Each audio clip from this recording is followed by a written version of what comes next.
Well, hi everybody. My name is Aprajita. I hope my all beautiful kids are out there smiling and सब लोग एकदम ठीक हो. So guys, without any wasting your time, मुझे पता है 10th class में सबके पास टाइम काफी प्रेशियस है. So आज यार हम लोग चैप्टर नंबर 4 आपकी सिविक्स की बुक से हम लोग इसका MCQ करेंगे स्टार्ट. चैप्टर नंबर 4 क्या है आपका? Gender, religion and caste. Right. So इसका आई होप सबने यार अच्छे से टॉपिक वगैरह करा है. नहीं करा आप सबसे पहले टॉपिक करिएगा, चैप्टर पढ़िएगा, then you can do your MCQs. So first question हमारे पास हाजिर है. स्टार्ट करें. तो what is the percentage of the Muslim community in the total population of India? अब गाइज फर्स्ट ऑफ ऑल अगर अभी आप गूगल करके देखोगे तो वो कुछ और दिखाएगा, कहीं और किसी वेबसाइट पे जाके देखोगे कुछ और दिखाएगा. But we have to stick to the fact जो बुक में लिखा हुआ है, हमें उसी के साथ उसी इंफॉर्मेशन पे टिक लगाना होगा. अब आप पेज नंबर 50 पे जा सकते हो अपनी बुक के, वहां पे एक बार ग्राफ या चार्ट जैसा दे रखा है जिसके अंदर जो भी इंफॉर्मेशन दे रखी है उसके रिलेटेड ही आपको यहाँ पे डालना है. ठीक है.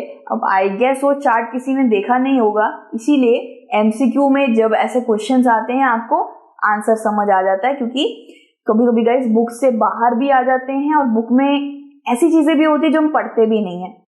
राइट. तो ये उनमें से एक क्वेश्चन है जो हमने शायद पढ़ा ही नहीं था. तो उसमें देखिएगा आप चार्ट में, उसमें बताया है कि क्रिश्चियनिटी को जैसे 1.7 है, सिख 2.3 है, इस तरीके से बता रखा है. मुस्लिम्स का वहां पे 14.2 बताया है. ठीक है. हम लगाएंगे परफेक्ट 14.2 पे. आप गूगल वाली भाषा पे मत जाइएगा भाई, वहां पे कुछ और ही बताएंगे. और हिंदूज का उसमें बता रखा है कुछ 78% कुछ इस तरीके से. ओके. सो 14.2 मुस्लिम कम्युनिटी इंडिया में मौजूद है. 2011 के वक्त की बात की मैं बात कर रही हूँ. हमारा सेकंड क्वेश्चन आ गया है. इन विच 3 Scandinavian country is the participation of women in public life particularly high है? अब यहाँ पे स्कैंडिनेवियन कंट्री के बारे में बताया जा रहा है. स्कैंडिनेवियन कंट्री के अंदर कौन से 3 ऐसे स्कैंडिनेवियन कंट्री है जहां पे वुमेन्स का पार्टिसिपेशन बहुत हाई है, उच्चतम मात्रा में औरतों को हर जगह से उपाधि दे रखी है, रिप्रेजेंटेशन बहुत आगे रखा है. सो स्कैंडिनेवियन कंट्री का सबसे पहले मतलब समझते हैं. इसको कहते हैं नॉर्दर्न यूरोप की कंट्रीज जो होती हैं, नॉर्दर्न यूरोप की, उसे स्कैंडिनेवियन कंट्री बोला जाता है. ठीक है. सो स्कैंडिनेवियन कंट्री में यहाँ पे आएगा Sweden, Norway and Finland.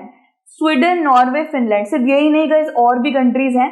Sweden, Norway and Finland will be our right answer. Guys यहाँ पे लिटरेसी काफी ज्यादा हाई है और औरतों की जो रिप्रेजेंटेशन है उसको भी हाई रख रखा है. बिल्कुल ये बहुत अप्रिशिएटेबल बात है गाइस, क्योंकि औरतें ही बेस होती हैं सबका. अगर बेस मजबूत होगा तो बिल्डिंग भी मजबूत होगी. सो गाइस औरतें बहुत कुछ करती हैं, they give birth to the child and बहुत सारी चीजें करती हैं. तो उनका रिप्रेजेंटेशन अगर आगे रखा जाएगा, ठीक है, so everything will be very strong. Base strong तो बिल्डिंग स्ट्रांग. तो वहां यहाँ पे वुमेन्स को काफी ज्यादा अप्रिशिएट किया जाता है, आगे रखा जाता है.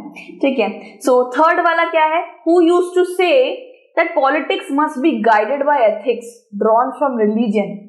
ये जो है ये कोट यार, ये कोट एक तो सबको पता होगा किसने बोला है, बट एक कोट का मतलब समझना बहुत ज्यादा जरूरी है. हम ये बहुत सारी क्लासेस में पढ़ते आए हैं लेकिन इसका अच्छे से मतलब नहीं समझते हैं. तो सबसे पहले वर्ड जो है ना एथिक्स. एथिक्स का मतलब है गुड लाइफ, अच्छी अच्छी लाइफ में चीजें करने वाली अच्छी अच्छी बातें.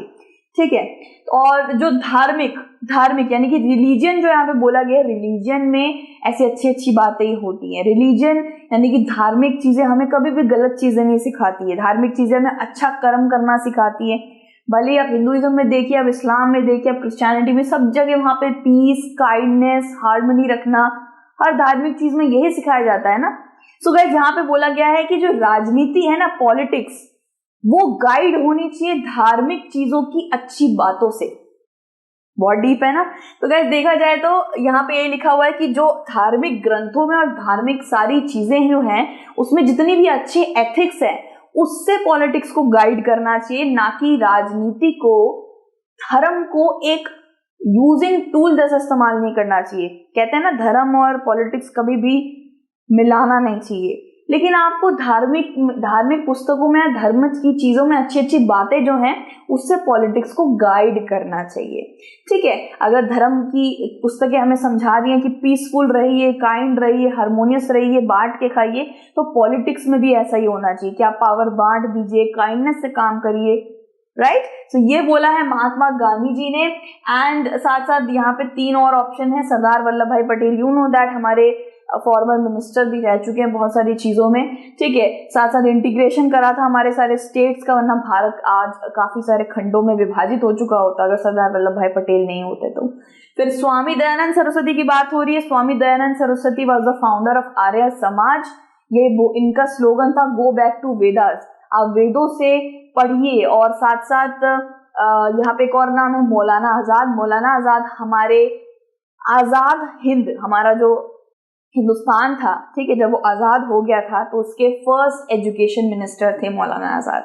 ओके, सो महात्मा गांधी जी का भाई ये कोट अच्छे से समझा दिया है।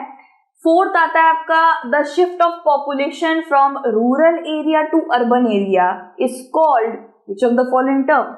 अगर एक बड़ी चंक पॉपुलेशन की एक गांव या टाउन जैसे जगह से उठकर एक शहरी इलाके में जब बसती है तो उसको क्या, उस टर्म को क्या बोला जाता है।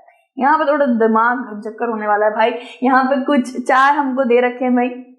सबसे पहला है सिटी माइग्रेशन। सिटी माइग्रेशन का मतलब है एक शहर से दूसरे कंट्री या दूसरे शहर पे या किसी और छोटे शहर में कहीं भी माइग्रेट हो रहे हैं लोग, जा रहे हैं for job, for empowerment, for equality, कुछ भी उनका रीजन है, वो इस वजह से शहर से माइग्रेट हो रहे हैं। ये नहीं होगा। क्यों नहीं होगा? क्योंकि यहाँ पे 2 शब्द हैं गाइस, रूरल से अर्बन एरिया में जाने वाले लोगों को क्या कहते हैं। फिर आता है रूरल माइग्रेशन। यहाँ एक ही शब्द है बस, रूरल, अर्बन नहीं है। रूरल मतलब कि गांव वाली जगहों से लोग माइग्रेट हो रहे हैं, कहीं और जा रहे हैं, कहीं और जा रहे हैं, अर्बन एरिया में नहीं जा रहे हैं। इंडस्ट्रियलाइजेशन का मतलब होता है एक कंट्री या एक रीजन में इंडस्ट्रियलाइजेशन में डेवलपमेंट होता, इंडस्ट्रीज बन रही है, टेक्नोलॉजी बन रही है, ये सब, ठीक है। इसका आंसर होगा अर्बनाइजेशन, ठीक है। एक रूरल एरिया से आप अर्बन एरिया में जा रहे हो, अर्बनाइज कर रहे हो उस एरिया को, वो एरिया आपसे भर गई है, उस जगह को बोलेंगे अर्बनाइज्ड एरिया या urbanisation. Rural to urban area में जाना होता है अर्बनाइजेशन, ठीक है। गाइस पहले के वक्त पे भारत पूरा एक तरीके से गांव वाला एरिया था। दूर दूर तक बंजर जमीन, खाली खाली सपाट जमीनें, सिर्फ छोटे मोटे टाउन्स और विलेज दिखते थे। फिर धीरे धीरे करके अर्बन सेंटर्स बनने लग गए, अर्बन सिटीज बनने लग गए, ठीक है। लोग रूरल एरिया से अर्बन एरिया में जाने लग गए, तो उस टर्म को अर्बनाइजेशन बोला जाता है, ठीक है। फिर आता है गाइस 5th वाला, what is the literacy rate among women in India. Okay, अभी फिर से गूगल मत खोलना, गूगल खोल के अभी का जो रेट देखोगे वो अलग होगा। अभी का रेट देखोगे तो आई गेस 71.5% निकलेगा और मेंस का 84% निकलेगा। लेकिन बुक के स्टेट एंड फैक्ट्स में स्टिक करना है तो बुक के अकॉर्डिंग देखा जाए तो 54% वुमेन्स का प्रेजेंटेशन बताया गया है इंडिया के अंदर लिटरेसी के अंदर। 54% पढ़ी लिखी औरतों के बारे में बताया। ये 2011-12 का रिपोर्ट है, आई नो दैट, लेकिन आपको इसी पे लगाना पड़ेगा, ठीक है। लेकिन अगर आप चाहते हो कि आप करंट आप जानते हो तो करंट भी लिख दीजिएगा अगर आपको लिखना है। 71% आपका 2021 में सेंसस रिपोर्ट में निकला था, 71.5% वुमेन्स इन इंडिया, ठीक है।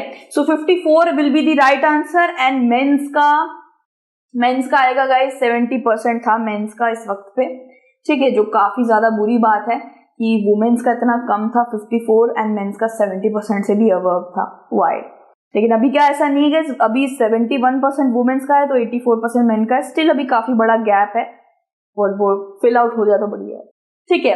यहाँ पे यार हमने सारे कर लिए हैं क्वेश्चन, 5 के 5 क्वेश्चन हो गए हैं, हमको पॉइंट भी मिल गए हैं हमारे, ठीक है। इसी तरीके से आप लोग भी करिए प्रैक्टिस। एंड एक चीज और बता दूं गाइस, एमसीक्यूज में बहुत से आउट ऑफ द बॉक्स वाले क्वेश्चन आते हैं जिसके आपको आंसर नहीं पता होते। अगर आप यहाँ करोगे तो उसके आंसर्स बढ़िया से पता चल जाएंगे, ठीक है। So I hope it helps and God bless you everyone and best of luck for exam. Jai Hind, bye bye.